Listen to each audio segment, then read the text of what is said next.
Hello, people. How are you? Today is Sunday here in the United States, and this is an eventful week because we have the first of the two eclipses of this season happening on September 17 or 18, depending where you live in the world. The first one is full moon. What are full moons? Full moons are where one of the two luminaries is confronted with the light of the other. So we think about relationships, it is how we project ourselves into others. And I don't really know, but sometimes when you're in a relationship to something, a situation or a person, sometimes we tend to project our expectations onto others, and we don't understand that what we're seeing is our light on the surface. So these full moons, and when they have an eclipse around, is actually an opportunity to confront directly that which we cannot really see in ourselves, but we see it through the other.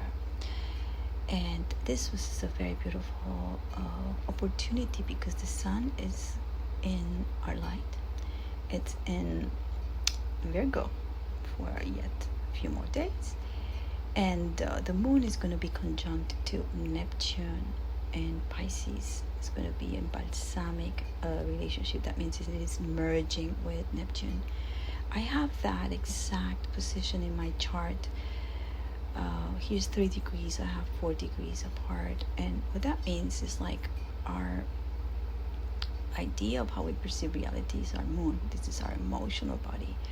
So when it comes almost one with Neptune, which is spirit, there is an opportunity to actually reintegrate our ego, our image of ourselves, with that is the source of all life on earth or beyond. So you could call the spiritual world, the spirit is the one in everything, and then the soul comes down and has this beautiful journey, sometimes a little bit choppy, but it is part of the path. So having the opportunity right now to, and another aspect that is important, we have Black Moon Lilith conjuncting the nodes, but I'm going to speak a little bit about that a little bit later. So what's happening is that we have the possibility with our discerning mind, we have Mercury there too, and we have Vesta and the Sun, to really see, if we want, how the possibility of merging with our true spirit. And the spirit can be sometimes spoken in the question of like, how do you open your heart to life without being afraid, or if you have fear, you confront that fear. So also this full moon is telling us that we're starting the very beginning of a culmination period. We also have Pluto that just went back to Capricorn after being a few months in Aquarius. I think it was January 20th that it went for a period of all this month in Aquarius. So we're starting to understand what this energy is going to be about the future. But before we go fully 20 years of Pluto in Aquarius, we have to look back at the last 16 years of our life, and until November 19th. That's why I made a mistake. We look back and we see what has happened in your life that has evolved, that is transformed, about your own soul, the path of your soul in this earth. I'm saying this from the very beginning is because there is a great possibility right now for any individual to actually tap into what they need to see, because there's going to be a lot of illusion. So it is important to discern, to use discernment, not judgment, discernment, the things that you're observing, and try to go deeper to see if you find the truth within you.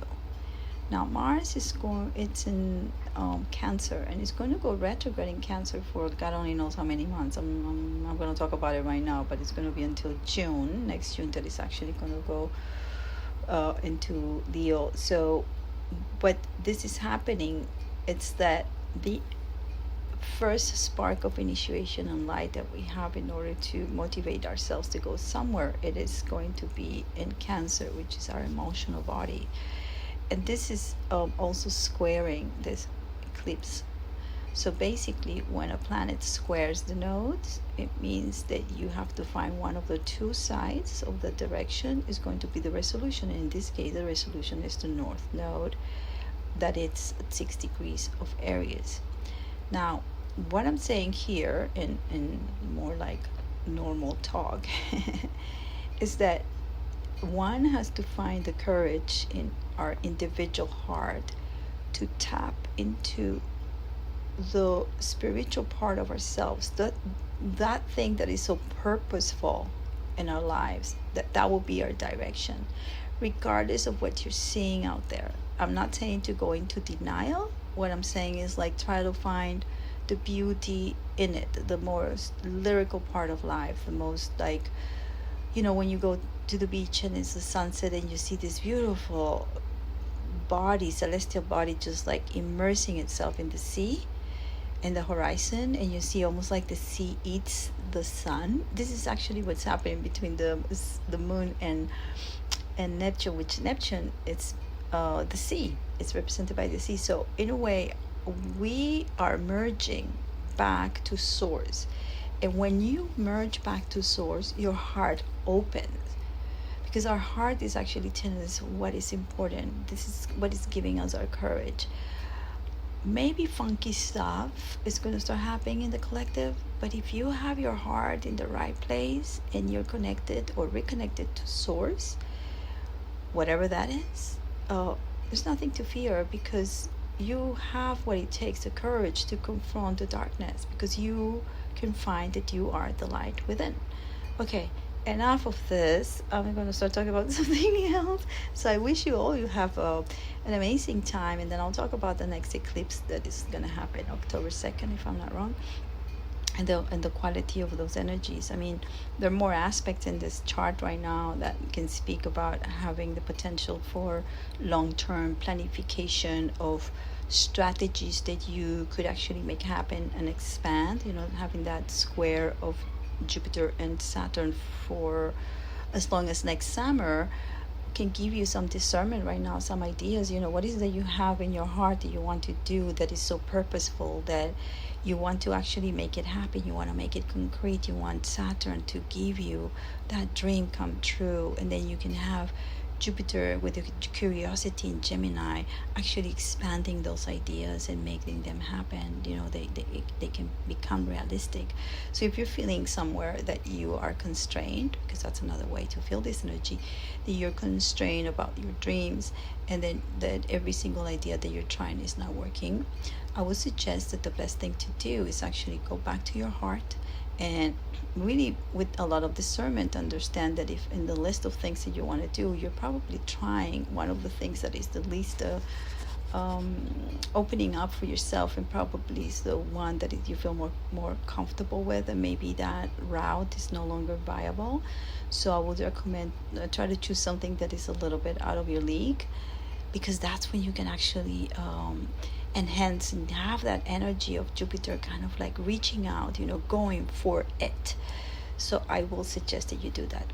Okay, talking about the subject, I have been doing that for myself. I've been the last few months taking advantage of this opportunity. That's why I read charts, because I can see what's happening.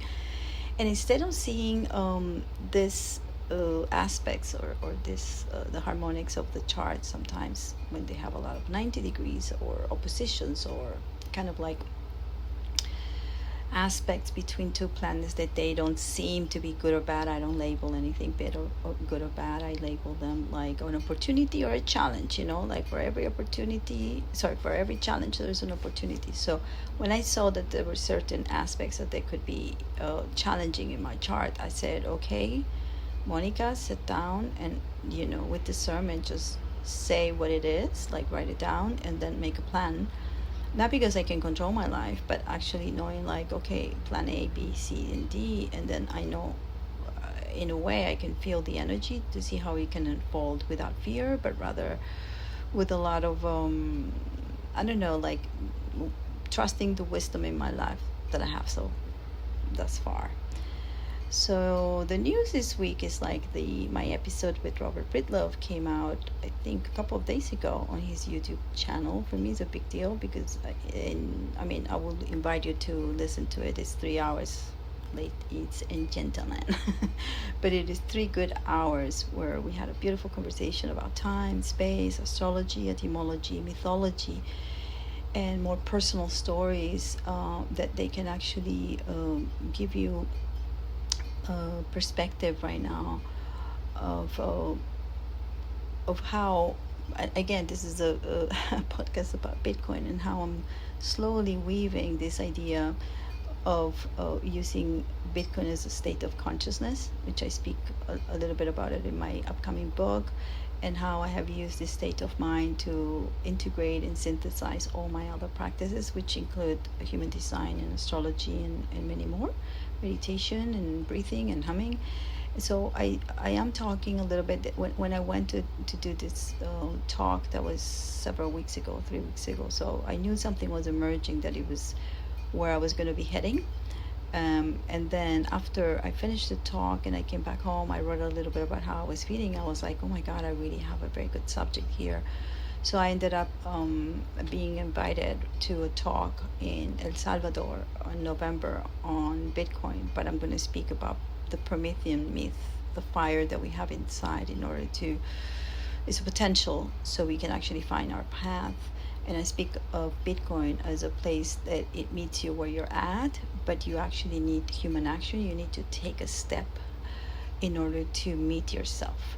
So I'm not going to go a lot through that here. That's a lot of my book. That's a little bit what I speak in Breedlove's 3-hour beautiful conversation. And then, lo and behold, I started to project this idea of wanting to be out there, to become of service in the Bitcoin arena. And I've been starting to record other podcasts that are going to be coming out in the next month or two.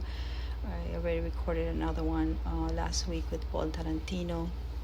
He recently had opened a new podcast. I met him. He actually was in a panel that I was invited with Robert Breedlove back in May for Bitcoin Day. And we have had like these amazing conversations about more spiritual stuff in Bitcoin. And so he invited me as a guest, and that went really well. So I'll let you guys know when that is out. And then, I have commitments in the next few weeks recording a few others. So I'll let you know. So I'm kind of embracing this new persona. I always like to talk. I can talk for hours, as you can tell here.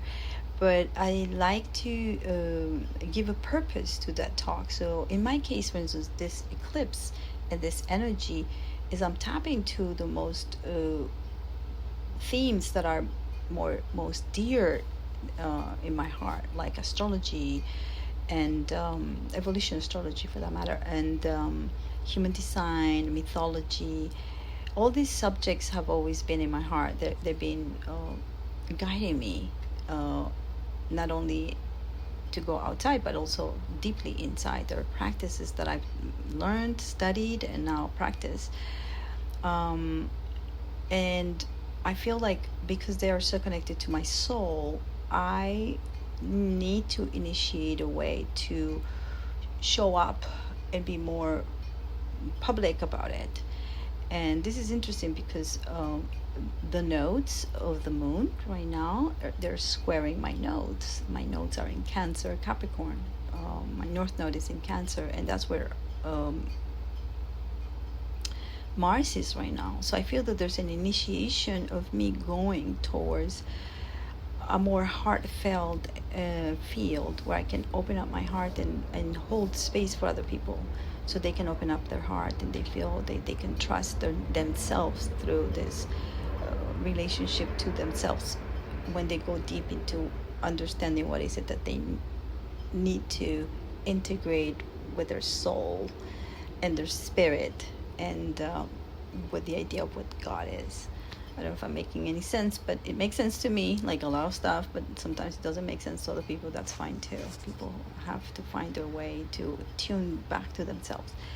And sometimes it's not the same kind of,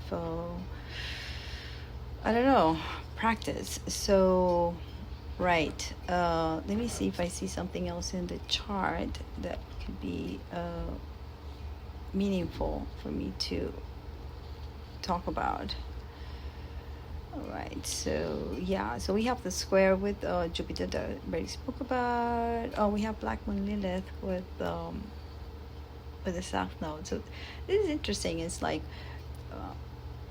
so when you're in a relationship, you're always projecting yourself on the other, no matter what. And it's, again, it's a relationship with everything, like things, situations, and people.